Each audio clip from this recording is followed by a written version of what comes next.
V tem videoposnetku si poglejmo razliko med nakitom, naložbenim zlatom in srebrom, finančnim instrumentom, ki so vezani na zlato in srebro.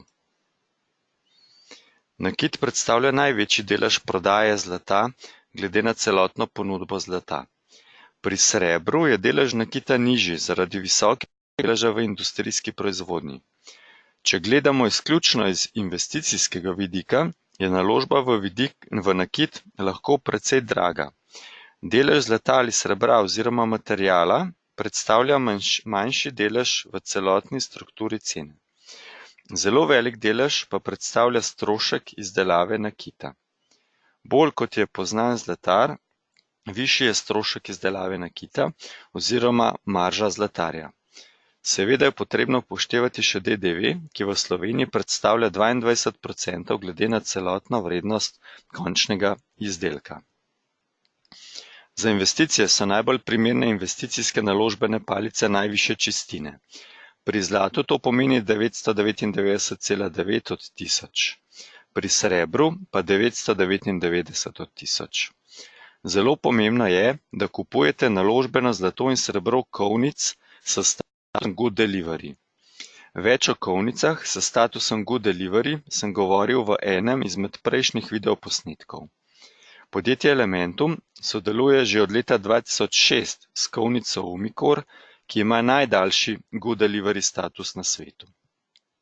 Ob nakupu naložbenega zlata se na zlato ne plačuje 22% DDV. Ob nakupu naložbenega srebra, dobavljenega v Slovenijo, pa je potrebno plačati 22% DDV.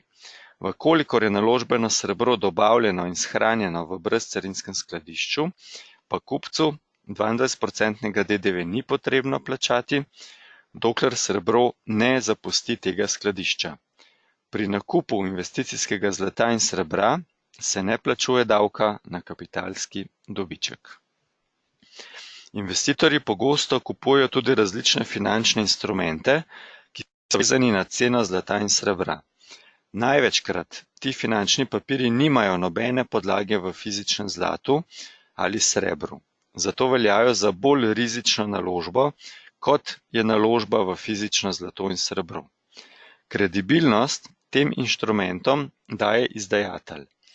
Ker gre za finančni produkt, je ob ustvarjenem dobičku potrebno plačati tudi davek na kapitalski dobiček. Če vas zanima nakup fizičnega zlata in srebra ali pa samo dodatne informacije, vas vabim, da stopite v stik z nami preko enega izmed tukaj navedenih načinov.